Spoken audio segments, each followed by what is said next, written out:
Hey guys, back with chapter 20. When I told Gloria Dump about Otis and how he got arrested, she laughed so hard she had to grab hold of her false teeth so they wouldn't fall out of her mouth. Ooh-wee, she said when she was finally done laughing. That sure is some dangerous criminal. He's a lonely man, I told her. He just wants to play his music for somebody. Gloria wiped her eyes with the hem of her dress. I know it, sugar, she said, but sometimes things are so sad they get to be funny. You know what else I said, still thinking about sad things? That girl I told you about, the pinch-faced one, Amanda. Well, her brother drowned last year. He was only 5 years old, the same age as Sweetie Pie Thomas. Gloria stopped smiling. She nodded her head. I remember hearing about that, she said. I remember hearing about a little drowned boy. That's why Amanda's so pinch-faced, I said. She misses her brother. Most likely, Gloria agreed. Do you think everybody misses somebody? Like I miss my mama? Said Gloria. She closed her eyes. I believe sometimes that the whole world has an aching heart. I couldn't stand to think about sad things that couldn't be helped anymore, so I said, do you want to hear some more Gone with the Wind? Yes, indeed, Gloria said. I've been looking forward to it all day. Let's see what Miss Scarlett is up to now. I opened up Gone with the Wind and started to read, but the whole time I was thinking about Otis, worrying about him not being allowed to play his guitar for people. In the book, Scarlett was looking forward to going to a big barbecue where there was going to be music and food. That's how I got the idea. That's what we need to do, I said. I slammed the book shut. When Dixie's head shot up from underneath Gloria's chair, he looked around all nervous-like. Huh? Said Gloria Dump. Have a party, I told her. We need to have a party and invite Miss Franny Block and the preacher and Otis can play his guitar for everybody. Sweetie Pie can come too. She listens to his music good. We who? Gloria asked. We, me, and you. We can make some food and have the party right here in your yard. Said Gloria Dump.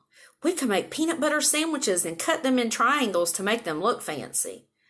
Lord, said Gloria Dump, I don't know if the whole world likes peanut butter as much as you, me, and this dog. Okay, then, I said, we can make egg salad sandwiches. Adults like those. You know how to make egg salad? No, ma'am, I said. I don't have a mama around to teach me things like that, but I bet you know. I bet you could teach me. Please? Maybe, said Gloria Dump. She put her hand on Winn-Dixie's head. She smiled at me. I knew she was telling me yes. Thank you, I said. I went over and hugged her. I squeezed her hard. Winn-Dixie wagged his tail and tried to get in between the two of us. He couldn't stand being left out of anything. It's going to be the best party ever, I told Gloria. You got to make me one promise, though, Gloria said. All right, I told her. You got to invite them Dewberry boys. Dunlap and Stevie? Ain't gonna be no party unless you invite them. Guys, why do you think Gloria wants her to invite the Dewberry boys? What are your thoughts about that? What can we infer based on what she's already told Opal about the Dewberry boys? I have to? Yes, said Gloria Dump. You promise me? I promise, I said. I didn't like the idea, but I promised. I started inviting people right away. I asked the preacher first. Daddy, I said. Opal, the preacher said back. Daddy, me and Winn-Dixie and Gloria Dump are having a party. Well, said the preacher, that's nice. You have a good time. Daddy, I said, I'm telling you because you're invited. Oh, said the preacher. He rubbed his nose. I see. Can you come? I asked him. He sighed. Well, I don't see why not. Miss Franny Block took to the idea right away. A party, she said, and clapped her hands together. Yes, ma'am, I told her. It will be kind of like the barbecue at 12 Oaks and Gone with the Wind. Only it's not going to be as many people, and we're going to serve egg salad sandwiches instead of barbecue. That sounds lovely, Miss Franny said, and then she pointed at the back of the library and whispered, maybe you should ask Amanda, too. She probably won't want to come, I said. She doesn't like me very much. Ask her and see what she says, Miss Franny whispered. So I walked to the back of the library and I asked Amanda Wilkinson in my best manners voice to please come to my party.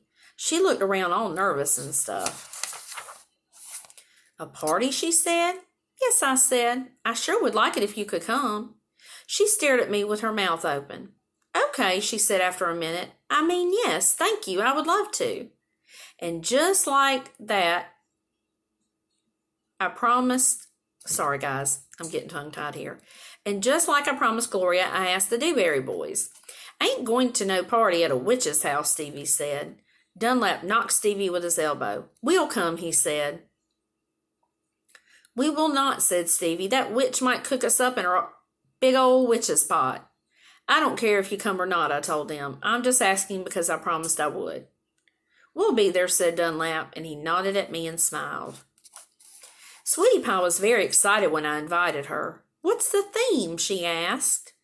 Well, there isn't one, I said. You've got to think of a theme, she told me. She stuck her knuckle in her mouth and then pulled it back out. It ain't a party without a theme. Is this dog coming? She asked. She wrapped her arms around Winn-Dixie and squeezed him so hard that his eyes almost popped out of his head. Yes, I told her. Good, she said. You can make that the theme. It could be a dog party.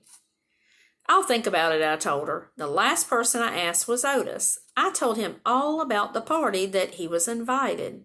And he said no thank you. Why not, I asked. I don't like parties, said Otis. Please, I begged. It won't be a party unless you come. I'll give you a whole free week of sweeping and arranging and dusting if you come to the party. That's what I'll do. A whole week for free, Otis said, looking up at me. Yes, sir, I told him. But I don't have to talk to people, right? No, sir, I said, you don't, but bring your guitar. Maybe you could play us some music. Maybe, said Otis. He looked down at his boots again real quick, trying to hide his smile. Thank you, I told him. Thank you for deciding to come. All right, guys, so what do you think? Opal has invited all of these friends that she's made here in her new town to her party. A lot of different personalities, but I want you to think about what everybody has in common. They all have something in common. I'll leave you on that note. Stay tuned for chapter 21.